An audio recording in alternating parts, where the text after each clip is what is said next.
Guys, GD presents 945, and I'm happy to note that after many people have been asking, I finally put white paper on the background of my videos. I know how much you guys have been wanting it. Here it is. So today we shall be reviewing set 75092. This is the Naboo Star Fighter. This set has ages 8 to 14, 442 pieces. It originally came out in 2015 for the retail price of $50 in the United States. Now let's take a look at the minifigures. I think first of all, since this is a Naboo Star Fighter, let's start with the fighter pilot. So I think overall this is a very nice minifigure that they've done. I especially love the jacket printing because it looks just like how he looked in the Phantom Menace. And I understand how there is no print on the pants. I think it's understandable because of maybe that's better. Because of that there wasn't really any design in the movies, which is alright. He's got the fighter pilot helmet and binoculars they've been using for a while now. And this just works by lifting up the little goggles and you can see his print, which I'll only just take off his helmet. It's an okay print. They've used this for a lot, and I think it's actually a print they've used in Star Wars before. I'm not too sure about that, but I think it might have been used for an Obi-Wan. Again, I don't really know. It's just a theory I just had. And here's his back printing. I like the little flak jacket they got for him right here, and his utility belt also looks nice. And you get this pistol for him, which I think is fitting. I think it's a very nice inclusion and a good minifigure. Next up, we have little Anakin. This is also a good figure to get. Nothing's really changed from the Boba's pod racer they made a couple years back. This Anakin really hasn't changed from that. I mean, maybe his hairpiece changed, but I'm not too sure. I know the printing on his torso, all nice. It's the same they used. I think the face is also the same. Maybe it's a new face, but I don't really know. Nice utility belt on the back. He's using these short legs, which is alright because they didn't have mid legs in 2015. The hair is pretty good, I think. I mean, maybe to me it just looks a bit too tall for the actor. Maybe a shorter hair like the one Obi-Wan has would be better. But he has a second face, which is a grinning face. Very nice. And also, which is another great inclusion, in the set they give you another one of the pilot helmets, which he had in the movie. So that's nice that they gave him that. Next up, we have Obi-Wan Kenobi. And Obi-Wan looks very nice. I think they did a very good job with this Padawan Obi-Wan minifigure. You can even see that his Padawan braid continues on, which I think is a great inclusion that they did. And I don't know if it was necessary at the time, so that's why it's very great. He's got some nice Jedi robe printing and Jedi utility belt. And he's got some pretty nice leg printing. And his face is very nice. And this hair is pretty good. I think they should have done a different hair for Ewan McGregor in this movie. But it's alright. It still looks okay for Obi-Wan Kenobi. And I think even though the hair is a little inaccurate, you can still tell that it's Ewan McGregor Obi-Wan Kenobi. And on the back you have the old felt style for the cape, which is a lot more paper-like. And I'll show you guys the back printing later on after we take off his face. So over here we have a more angry Obi-Wan Kenobi, like when Qui-Gon Jinn died, which I think is nice. I think Obi-Wan's got some great facial expressions. And back here is his back printing. I really like the back printing they did.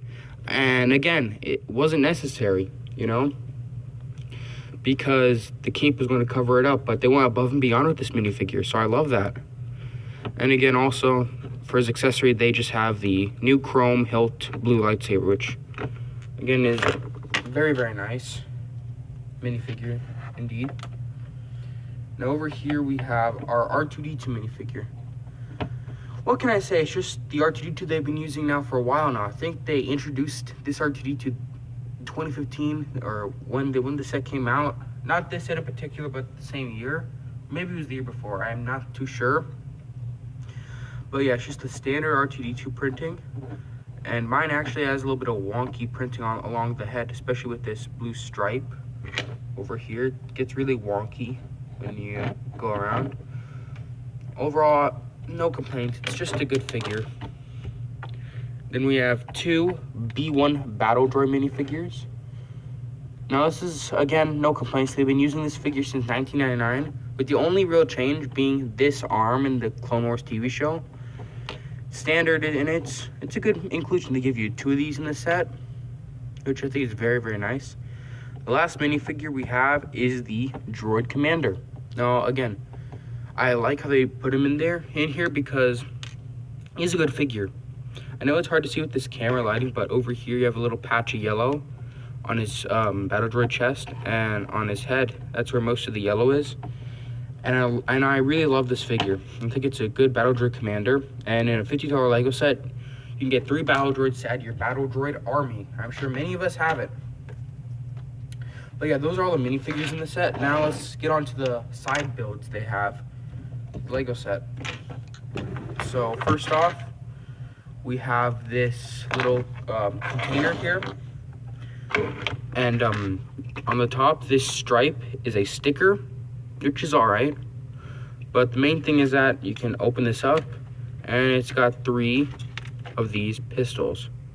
So that's a nice inclusion, you know, so you can help arm the captured Royal Naboo guards. So I think that's good. Next up, we have a little ladder leading up so the pilot can get on the Naboo Starfighter. It just works like this. And it's a pretty good height compared to the Naboo Starfighter, which is great.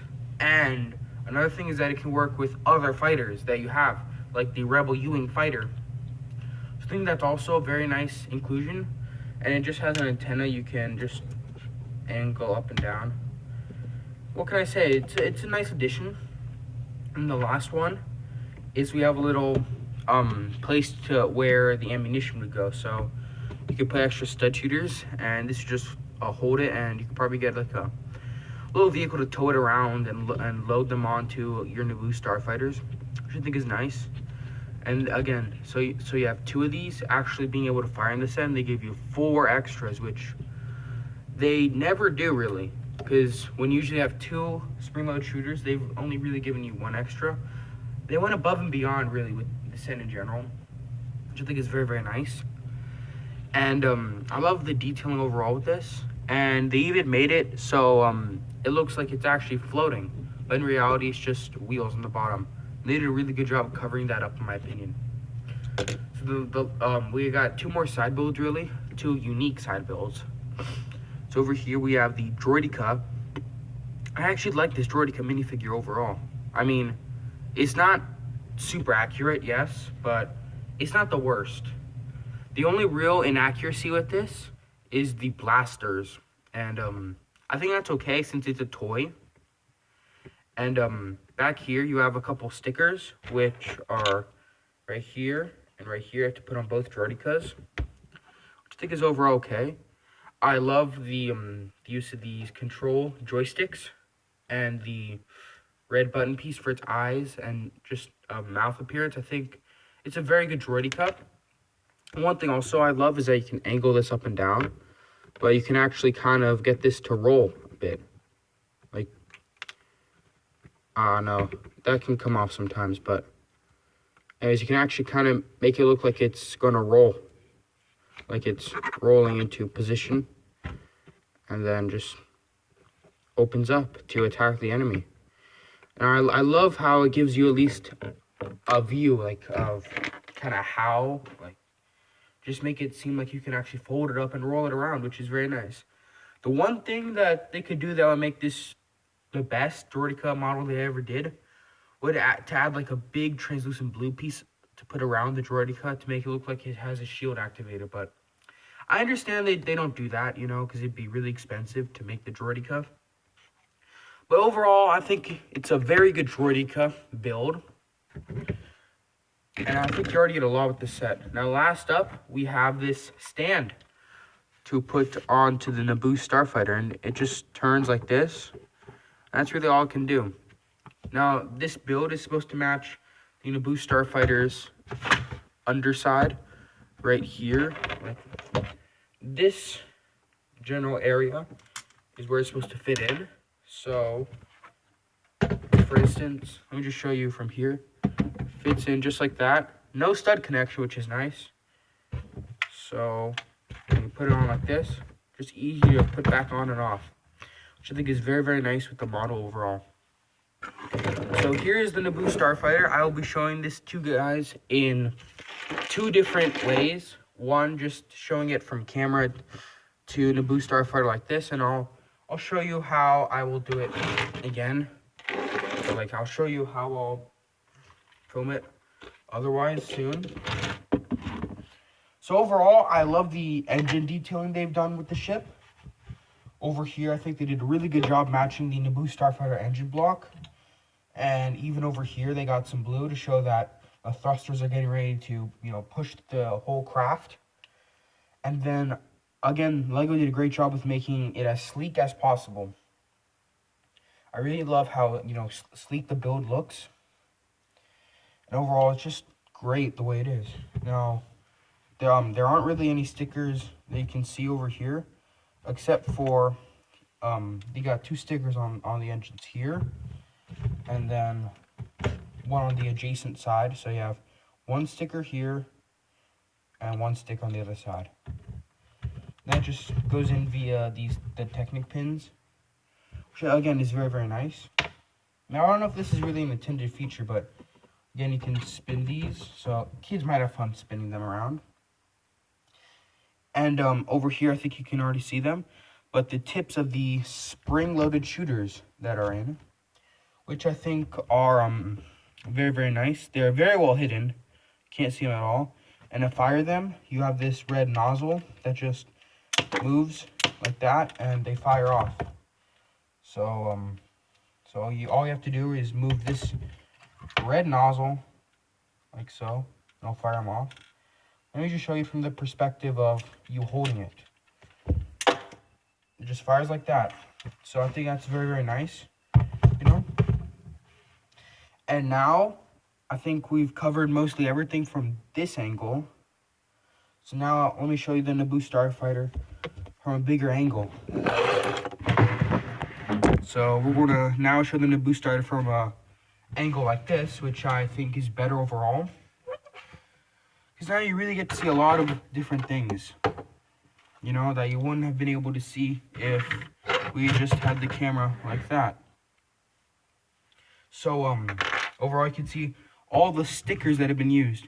You get this little sticker here, and it's also replicated there on the other side, which, again, looks very, very nice, the way they did it. And then over here, you have a sticker here.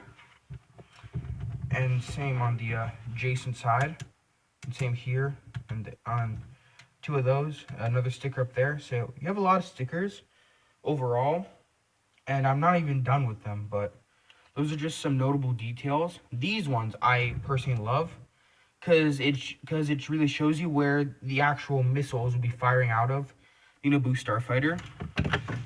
So these stickers over here are great because they show where the proton torpedo launchers or ion torpedo launchers, whichever one you want to basically put in this, will fire out. And that's where the missiles fire out. So it just adds in a level of detail that makes the ship really great. And on the side of the cockpit, over here, you have this little detailing on both sides. And up here, these 2 stickers are unique. One, this is probably showing, how many kilos of a specific ship, like, perhaps it's a vulture droid or something like that. I don't really know. And this one is maybe like just a different design the pilot chose. I think it's nice. So anyways, let's get into some of the last features of this ship. So first of all, you can actually put R2-D2 in here, just like that. He's connected via these 2 2x1 jumper plates, and he just fits in like that.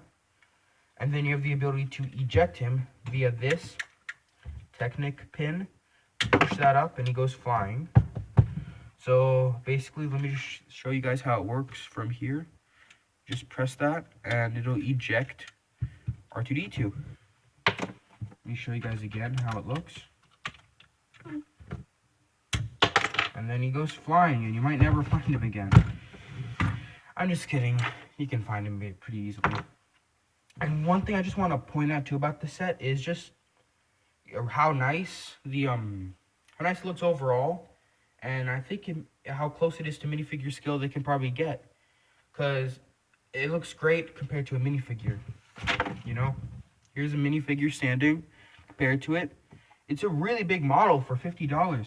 You can probably just giving you the model and giving you about 3 to 4 minifigures today and call it a day and make it $50. But no, they added a ton of stuff. And again, I'm getting my reasons why I love this set. So I'll tell you the rest later. So you can open up this cockpit via this windshield piece. And inside you actually have I don't know if you can see it from here. Let me just zoom in. You guys can actually see a control piece that looks, it's a sticker again, right there. But it's a great control piece because it looks exactly like how the Naboo Starfighter looks. I think that's a really great inclusion, that sticker. And then in the cockpit area in general, you have the ability to place the pilot in, like so, except there's no stud connection to him. So he will slide around when you have him inside, like so. He will move around, not that much though, which is good. But the main reason why they have that is that they have a 2 stud wide kind of area here. See? So for Anakin to actually go in, although it's kind of hard to put him in with one hand, easier with 2 hands. See, and Anakin can just go on like that, and he's pretty secure in there. Which I think is very nice how they made it so you can put both in there. So you can get like 3 or 4 of these, and you can amass your own private Naboo fleet, which I think is great. And one last thing I want to point out before I get to my final reviews is the fact that this ship overall is a very swooshable ship. It's easy to fly around, and I think that's important for playability, and this hits it out of the ballpark. So let's recap really. You get 7 great minifigures, plus 2 droidicas, which should count as 2 more minifigures. So that's 9 minifigures, 3 pretty nice different builds you have, including a stand for the Naboo Starfighter. The Naboo Starfighter is pretty big, and you can fit the pilot and Anakin Skywalker in there, and they don't have any problem getting out. I think this is one of the best Lego Star Wars sets they've ever made. For $50, you get so much stuff. You know, this is really worth, in today's money, it used to be $80. Not even kidding. Because of all this added features and stuff, it's 442 pieces for $50. It's just overall really great value. And with everything that you get in here, you get a lot of stuff for your money's worth. So I give this an A+. I really think if you can find this for $80 or below, you should get it, because you get so much stuff in it, and you get a good ship that can fly around. This is just a really great model. No complaints at all. This is JD Presents, and I'll see you guys in the next video.